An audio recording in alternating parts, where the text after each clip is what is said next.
Hello साथियों, मैं सत्येंद्र सिंह एक बार फिर से स्वागत करता हूं आपका अपना यूट्यूब चैनल जेआरएस एकेडमी पर। दोस्तों, आज से हम लोग क्लास 12th का फिजिक्स स्टार्ट करेंगे।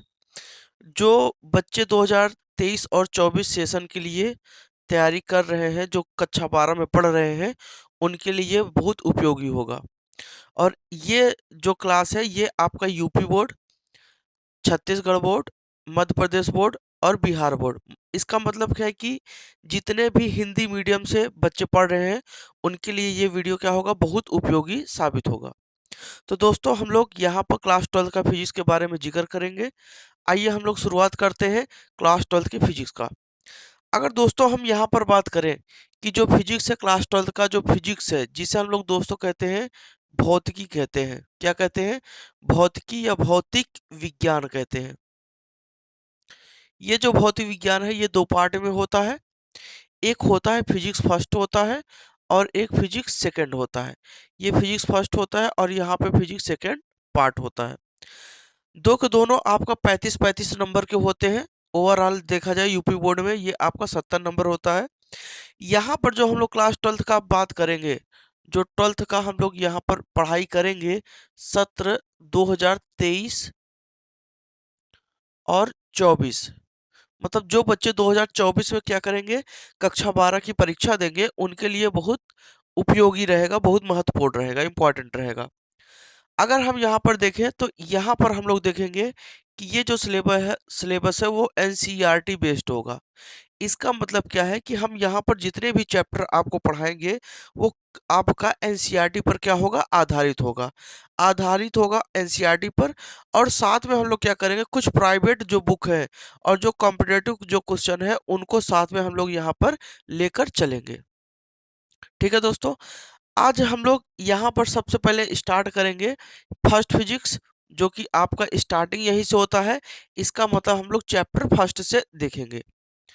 अगर दोस्तों हम लोग यहाँ पर बात करें कि फर्स्ट फिजिक्स में क्या है, सबसे पहले स्टार्टिंग क्या है, तो फर्स्ट फिजिक्स में जो पहला यूनिट है, यूनिट अगर हम 1 की बात करें, यूनिट 1 की बात करें, फर्स्ट यूनिट की बात करें, तो दोस्तों यहाँ पर हम लोग देखेंगे कि जो फर्स्ट यूनिट है वो है स्थिर वैद्युतिकी। स्थिर वैद्युतिकी, जिसे दोस्तों हम लोग कहते हैं इलेक्ट्रोस्टैटिक्स। इलेक्ट्रोस्टैटिक्स, स्थिर वैद्युतिकी। तो दोस्तों ये क्या है, हमारा जो पहला चैप्टर है इलेक्ट्रोस्टैटिक, पहला चैप्टर नहीं सॉरी, पहला यूनिट है इलेक्ट्रोस्टैटिक। यहाँ से हम लोग क्या करेंगे, स्टार्टिंग करेंगे। ठीक है दोस्तों, तो सबसे पहले हम लोग यहाँ पर बात करते हैं कि इलेक्ट्रोस्टैटिक होता क्या है। तो इलेक्ट्रोस्टैटिक आपका क्या है कि ये साइंस का एक फिजिक्स का एक ऐसा ब्रांच है जिसमें हम लोग क्या करते हैं, आवेशों का अध्ययन करते हैं। किसका अध्ययन करेंगे? आवेशों का अध्ययन। लेकिन कंडीशन क्या है कि इसमें ऐसे आवेश का अध्ययन करेंगे जो आवेश क्या होता है, रेस्ट में होता है या स्टैटिक होता है। तो हम कह सकते हैं इसमें हम विराम आवेशों का क्या करते हैं, अध्ययन करते हैं। तो हम लिख सकते हैं study of charge at rest. ठीक है ना? तो हम लोग जो विराम आवेश होता है उनका यहाँ पर क्या करेंगे, अध्ययन करेंगे। तो अगर इसकी परिभाषा की बात किया जाए, स्थिर वैद्युतिकी की परिभाषा की बात किया जाए, तो हम लोग लिख सकते हैं भौतिक विज्ञान की, भौतिक विज्ञान की वह शाखा जिसके अंतर्गत, जिसके अंतर्गत विराम आवेशों, विराम आवेशों, इसी को हम लोग क्या कहेंगे, इसी को हम लोग क्या कहेंगे, स्थिर आवेश भी कहेंगे। इसी को हम लोग क्या कहेंगे, स्थिर आवेश भी कहेंगे, या विराम आवेशों कह सकते हैं, या स्थिर आवेशों, जिसे हम लोग कहते हैं स्टैटिक चार्ज, स्टैटिक चार्ज या रेस्ट चार्ज। ठीक है ना? स्टैटिक चार्ज, विराम आवेशों का, विराम आवेशों द्वारा उत्पन्न, विराम आवेशों द्वारा उत्पन्न, उत्पन्न बलों, कामा क्षेत्रों तथा विभव का अध्ययन, विभव का अध्ययन किया जाता है, किया जाता है, स्थिर वैद्युतिकी कहलाता है, स्थिर वैद्युतिकी कहलाता है। इसका मतलब दोस्तों क्या है कि ये भौतिक विज्ञान की एक ऐसी शाखा है जिसके अंतर्गत हम लोग क्या करेंगे, विराम आवेशों का क्या करेंगे दोस्तों, अध्ययन करेंगे और उसके प्रभावों का हम अध्ययन करेंगे, उसके क्षेत्र का हम क्या करेंगे, अध्ययन करेंगे, ठीक है ना, विभव का अध्ययन करेंगे या हम कह सकते हैं उनके एनर्जी का अध्ययन करेंगे, तो वो कहलाता है स्थिर वैद्युतिकी। तो ये दोस्तों क्या है, जो पहला यूनिट है उसका ये क्या है, एक इंट्रोडक्शन है। तो पहला जो यूनिट आपका है स्थिर वैद्युतिकी, इसे हम लोग इलेक्ट्रोस्टैटिक्स कहते हैं।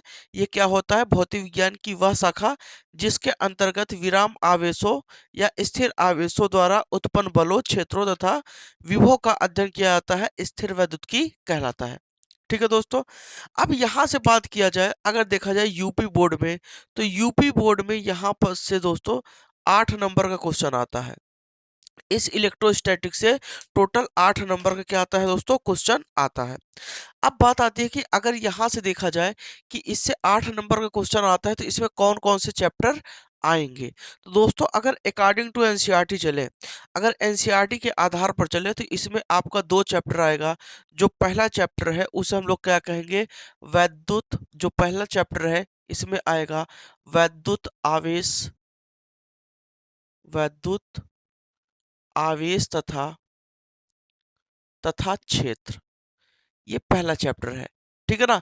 ये आपका पहला चैप्टर है। अगर हम यहाँ पर बात करें एनसीईआरटी के माध्यम से बात करें, तो एनसीईआरटी के अकॉर्डिंग जो पहला जो चैप्टर है वो क्या है, वैद्युत आवेश तथा क्षेत्र। इसे हम लोग दोस्तों कहेंगे electric charge, electric charge and field, and field. ये पहला चैप्टर है। और जो दूसरा चैप्टर है दोस्तों वो है वैद्युत विभव, वैद्युत विभव तथा धारिता, तथा धारिता। इसे दोस्तों हम लोग क्या कहेंगे, electric potential, electric potential and capacitance, वैद्युत धारिता। तो इन दोनों चैप्टरों को दोस्तों हम लोग क्या करेंगे, यहाँ पर बात करेंगे, पढ़ेंगे, समझेंगे। लेकिन एक चीज याद रखिएगा दोस्तों, ये जो आपका फर्स्ट यूनिट है, अर्थात हम कह सकते हैं ये जो दोनों चैप्टर है, ये पूरे फिजिक्स का या फर्स्ट फिजिक्स का क्या है, पूरा बेस है। इन दोनों चैप्टरों पर जिसका कमांड होता है दोस्तों उसके लिए फिजिक्स क्या होती है, बहुत इजी होती है। खासकर जो फर्स्ट फिजिक्स है वो बहुत इजी होती है। और जो दोस्तों आपका पेपर हार्ड होता है वो आपका फर्स्ट फिजिक्स की वजह से ही हार्ड होता है। ठीक है दोस्तों। तो सबसे पहले हम लोग यहाँ पर अब बात करेंगे, हमने देखा कि ये जो यूनिट हम पढ़ रहे हैं उसमें क्या है कि स्थिर आवेशों का हम लोग क्या करेंगे, अध्ययन करेंगे। स्थिर आवेशों का अध्ययन करेंगे या हम कह सकते हैं स्थिर आवेशों के द्वारा जो उनका प्रभाव होता है या उनके द्वारा जो बल लगता है या जो उनके द्वारा फील्ड जनरेट होता है, कितना दूर उनका फील्ड होता है या उनके द्वारा जो एनर्जी होती है, पोटेंशियल होती है, उनका दोस्तों हम लोग क्या करेंगे, यहाँ पर स्टडी करेंगे या अध्ययन करेंगे। ठीक है दोस्तों। तो सबसे पहले हम लोग यहाँ पर बात करते हैं, जो पहला चैप्टर है वैद्युत आवेश तथा क्षेत्र, ठीक है ना दोस्तों। तो ये हमारा क्या है, पहला चैप्टर। तो हम लोग इसी पहले चैप्टर की शुरुआत करेंगे और पूरा डिटेल में बात करेंगे दोस्तों। और नोट्स आप यहाँ से बनाते चलिए, डेली आपको एक एक वीडियो मिलता रहेगा, मैं यही कोशिश करूंगा। और यहाँ से हम लोग सबसे पहले बात करते हैं आवेश के बारे में। किसके बारे में, आवेश के बारे में। अब दोस्तों अगर हम आवेश की यहाँ पर बात करें, तो आवेश के लिए जब दोस्तों हम लोग सबसे पहले बात करते हैं तो ये देखते हैं कि आवेश का इतिहास क्या है, आवेश की हिस्ट्री क्या है, कैसे आवेश के बारे में खोजा गया, आवेश को खोजा गया, या आवेश के बारे में जो जानकारियां हमें प्राप्त होती है वो किस आधार पर प्राप्त होती है। ठीक है ना दोस्तों। तो सबसे पहले हम लोग यहाँ पर देखेंगे हिस्ट्री ऑफ चार्ज। क्या देखेंगे, हिस्ट्री ऑफ चार्ज। ठीक है, हिस्ट्री ऑफ चार्ज, आवेश का इतिहास। क्या रहा है आवेश का इतिहास। तो दोस्तों अगर हम आवेश के इतिहास के बारे में बात करें तो लगभग 600 ईसा पूर्व, 600 ईसा पूर्व। तो अगर हम देखा जाए दोस्तों तो 600 ईसा पूर्व, ईस्वी नहीं दोस्तों, 600 ईसा पूर्व एक ग्रीक जो होता है, जो ग्रीक होता है, ग्रीक एक स्थान पहले माना जाता था। आप भी क्या कहते हैं, जो मिस्र वगैरह है, इन सब के पास का जो यूनान वगैरह है, इसको क्या कहा जाता है, ग्रीक। तो 600 ईसा पूर्व में ग्रीक एक वैज्ञानिक थे, ग्रीक दार्शनिक थे। क्या थे? दार्शनिक, फिलोसफर थे, दार्शनिक। उनका नाम था थेल्स। एक ग्रीक दार्शनिक थे जिनका नाम क्या था दोस्तों? थेल्स नाम था। ये बहुत बड़े दार्शनिक थे, थेल्स। ठीक है ना?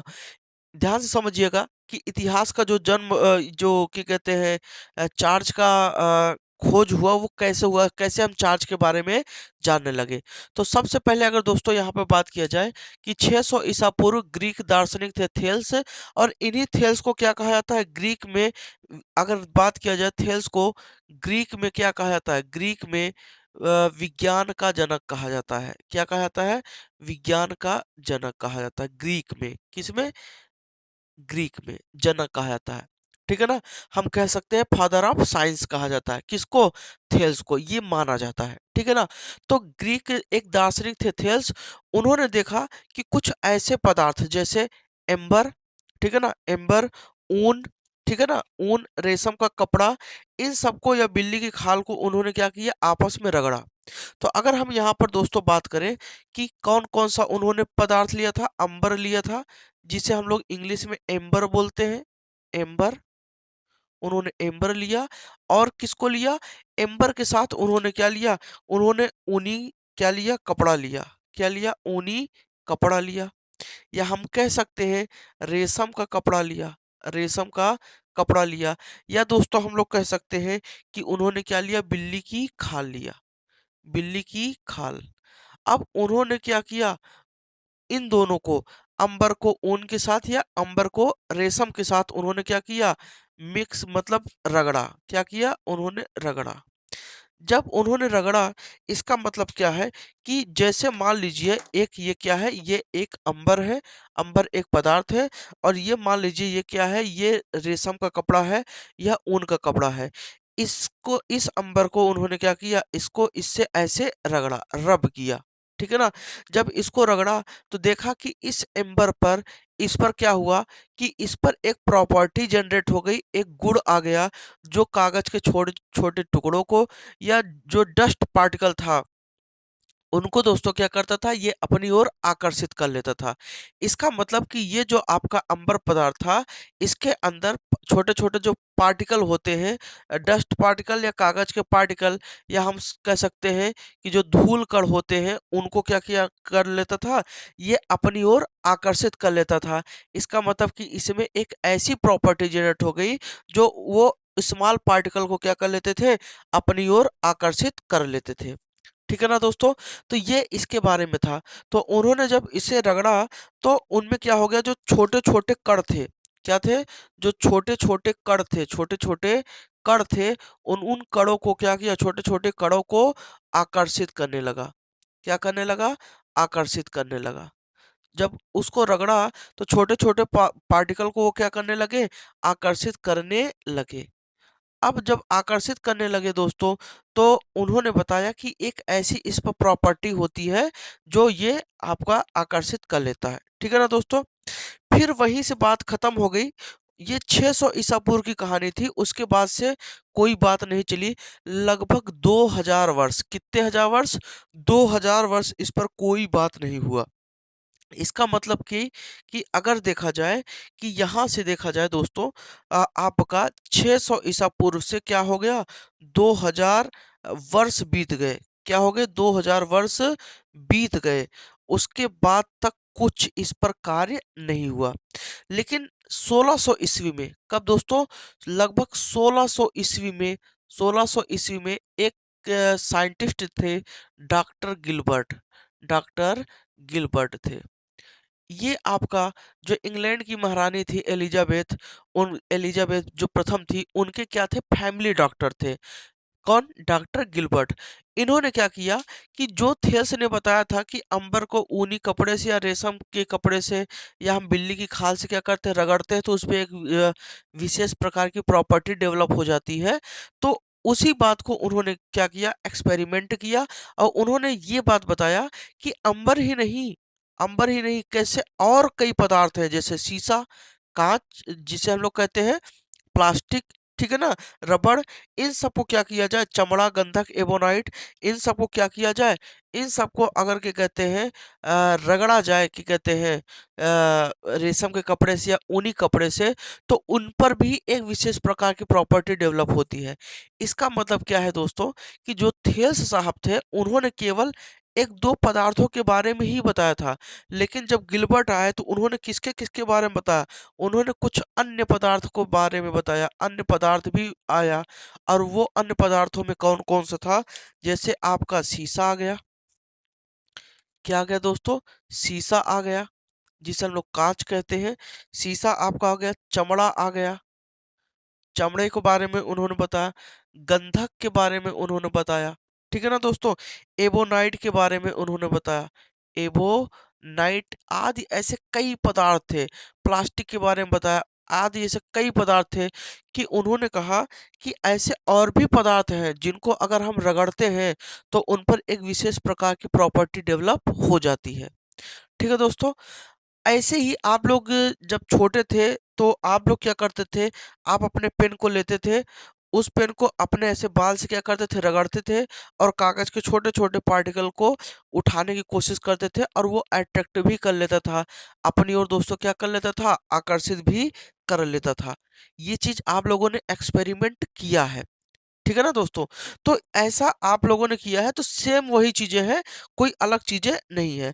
तो इसने भी क्या किया, जब ऐसा इन्होंने बताया कि ये भी पदार्थ है, अगर हम इनको करते हैं, तो ये भी क्या करते हैं, जो छोटे-छोटे पार्टिकल हैं, जो छोटे-छोटे कण हैं, जो छोटे-छोटे कण हैं, उनको ये भी क्या कर लेता है, आकर्षित कर लेता है। अपनी ओर आकर्षित कर लेता है, अपनी ओर खींच लेता है। ठीक है ना? इसका मतलब कि जो प्रॉपर्टी यहाँ पे डेवलप हो रही थी, वही प्रॉपर्टी इन पदार्थों में दोस्तों क्या होने लगी, डेवलप होने लगी। ठीक है ना? ये किसने बताया था? ये गिलबर्ट ने बताया था। किसने बताया था? गिलबर्ट ने।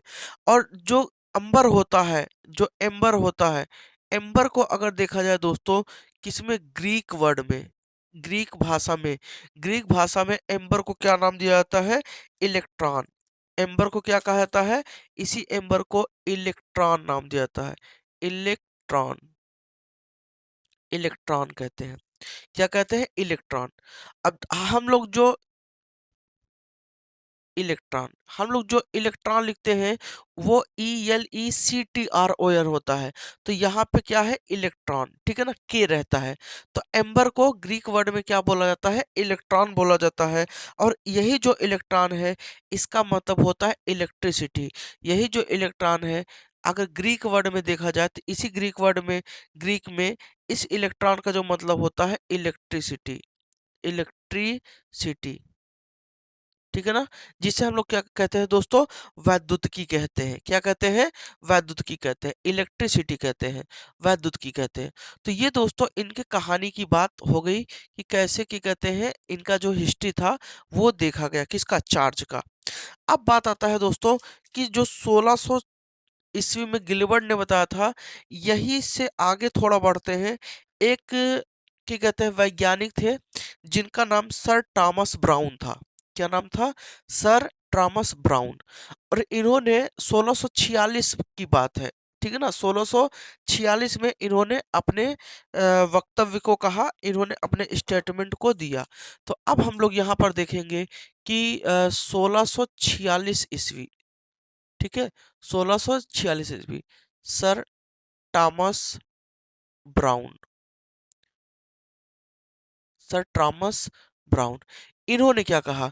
इन्होंने बताया, इन्होंने कहा कि वह अज्ञात कारण, ध्यान से समझिएगा, वह अज्ञात कारण, वह अज्ञात कारण जिससे,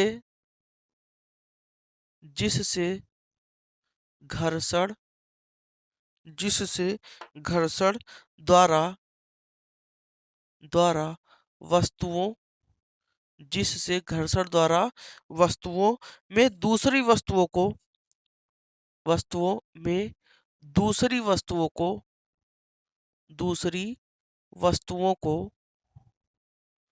वस्तुओं को आकर्षित करने का गुण उत्पन्न हो जाता है, को आकर्षित करने का गुण